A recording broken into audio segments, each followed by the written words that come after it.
to Cooking Under the Influence with me. I'm Sean, as you know that already. Tonight we're going to be cooking something very simple, a pork roast. I know that sounds complicated, it's really not. But first, before we get started cooking, as all good chefs know, you need to drink.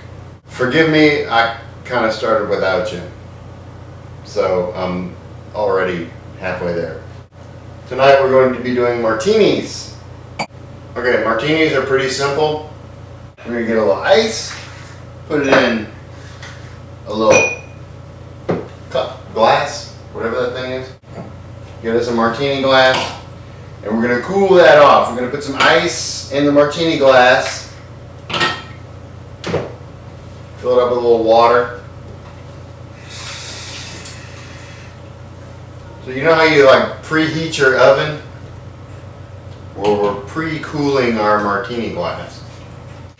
Tonight we're using fresh vodka, fresh with the umlaut over the I.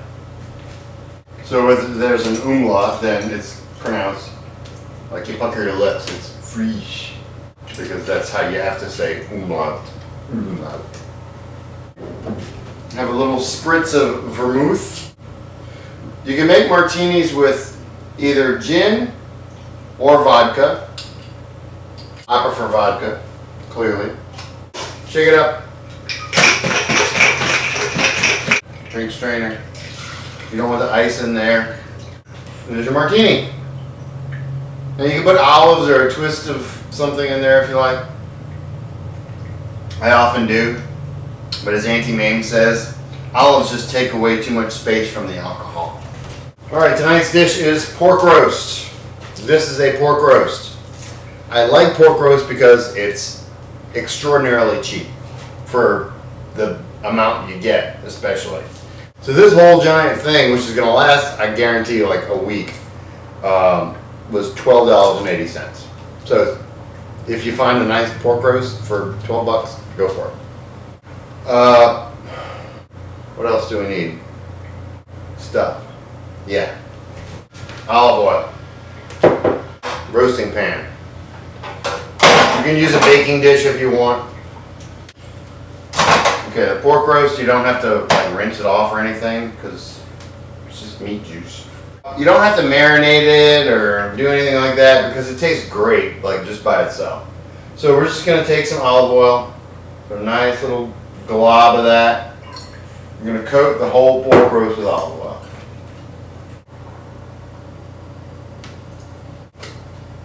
That shit's gonna kick my ass. Oregano. Sprinkle a bunch of oregano. Thyme. You can use, your McCormick's thyme or whatever. What's the difference between an herb and a spice? Well, thyme leaves are herbs. Why? Because they are made from the leaves of the plant. If it's made from the leaf of the plant, if it comes from there, it's an herb. If it's made from any other part of the plant, it's a spice. Pepper, for example, is a spice because it comes from the seed of the pepper.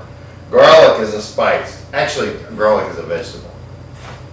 Salt is a spice because it doesn't come from any plant. It's a mineral.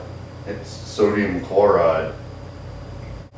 You'll see we're not using any salt or pepper, which is a remarkable departure from my method of cooking. First, I'm doing the side. I'm spicing up the side of the pork roast that doesn't have the fat on it. The other side has the fat. So we're just going to rub that in so it sticks nicely. Maybe you could pretend you're at a Oriental spa. You're the chick giving them massage with happy ending. I'm gonna flip it over. More oregano. More thyme. In case you're like just retarded or something. This is how you pull the thyme leaves off. There's a little stem. Just pull them straight off like that. And then just have stem, and here's your handful of leaves. Massage. Oh, me love you long time. $5 American. You want happy ending? $5 more. Okay, so the pork roast did not opt for happy ending. So we're just gonna cover it with sage. I'm gonna take these leaves and just put them across the pork roast. So we have pork roast covered with sage leaves, oregano, and thyme. Okay, like that's pretty much it. That was really easy, huh? Now I like to use a roasting rack. That's one of these little contraptions that will lift the pork roast out of the pan, and you get like an even heat flow while it's in the, oh shit, I forgot to preheat the oven. Pork roast, we do low. Do a low temperature. I'm gonna do it at 280. Let's do a side dish. Have you ever done a side dish on Cooking Under the Influence before? No, I haven't. Well, whatever. Let's do one. Okay, a side dish. We're gonna do cabbage. We're just rinsing the cabbage off. Got a bunch of stuff out. Oh, that's just fucking lovely. I did not pee myself.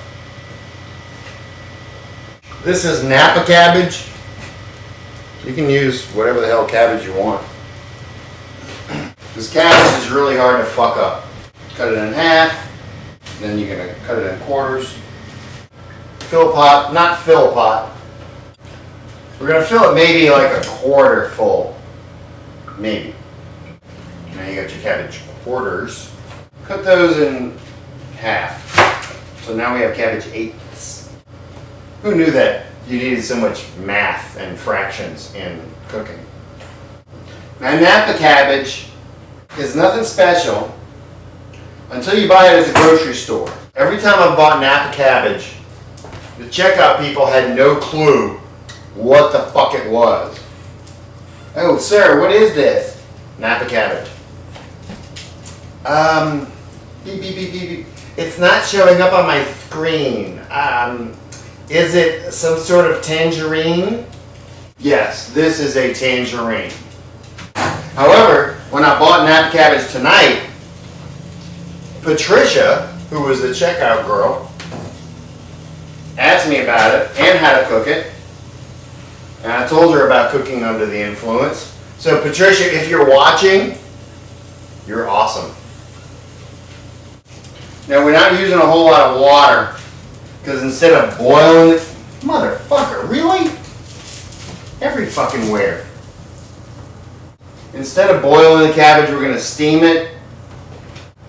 We're not gonna steam the bits that fall on the ground because there's lots of that shit. So this is a nice little extra bit when you're doing cabbage. We're gonna get a grilling pan. And we're gonna get some pickled pork. That's a southern thing, apparently, because people from not the south don't know what pickle meat is. But since we have a pork theme going, let's use it. And you use it as a seasoning. So let's just slice that up. Martini. That shit's kicking my ass. Grill that up.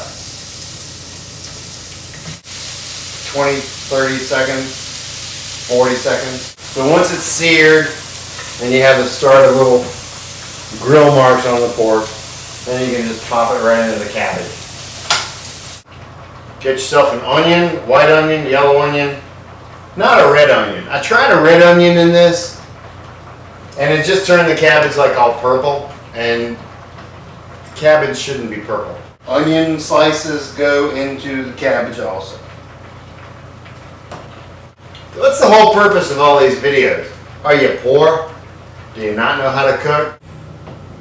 I make these videos because I get so aggravated at people that say, oh, I'm a terrible cook, I just burn everything. It's not hard to cook, it's easy to cook. You can cook well. Simple stuff is like the best things. You see what we made so far tonight. We got the pork roast. We got sage, rosemary, no, what do we have? Sage, oregano, and the other stuff. Thyme. 3 spices, 1 thing of pork, and an oven. That's all you need. Cabbage, pork, what's the stuff? Pickled pork, and onions. I mean, it's easy. People that say they're a terrible cook, everything I cook turns out to be a disaster. Believe me, something's going to be a disaster. Have you seen my lasagna video? That was an epic fail. Not stirred.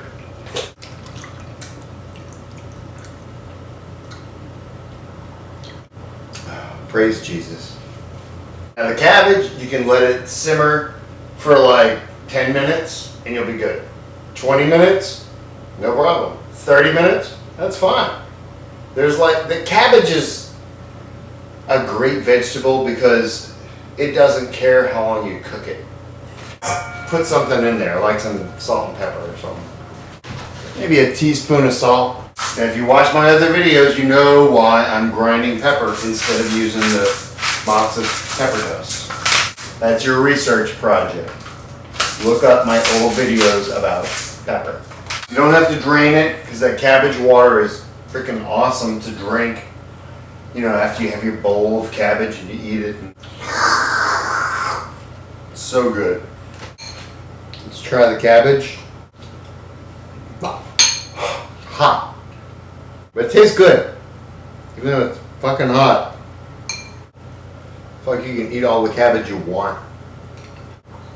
Especially if you're a vegetarian or a vegan. Don't get me started on vegans. Oh, I'm not going to use anything having anything to do with animals. I'm not going to have any cheese, no milk. Oh no.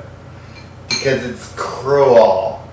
It's cruel to not milk cows because they're in pain. They need to be milked. I think the pork roast is just about done. I have no idea how long it's been. An hour, 2 hours.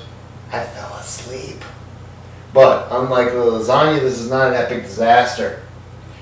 How we figure out how long the pork chop is done? Get a meat thermometer. Not pork chop, pork roast. Okay, you can see the pork chop thermometer. The pork chop. The what's the thing? Horse meat thermometer. It's right around. Oh crap! It's getting too hot. It'll be done at 145 degrees Fahrenheit, and that's about it right there. That's what it looks like when it comes out of. Ow, fuck. Nice brown. Whatever. Ow, shit. We're gonna let it rest. Rest? What do you mean rest? Didn't you just fall asleep a minute ago? We take it off the heat and just let it sit there for like 5 or 10 minutes. The juices and the porky goodness kind of just chill out and I don't know, just let it rest, okay? 5, 10 minutes. Only thing I'm afraid of is, you know, like I'm gonna convert all the Jews and Muslims to Christians and it'll be okay to eat pork and then it'll drive the price of pork up. If you can't eat pork, then you'll have to eat horse meat. And if you can't eat horse meat, then, well, then you have pork. And if you can't drink vodka, then that's just sad. Love the pork roast. It's wonderful. It's a great comfort food. The pig hath a grateful sepulcher in the stomach of the epicure. I have no idea what that means.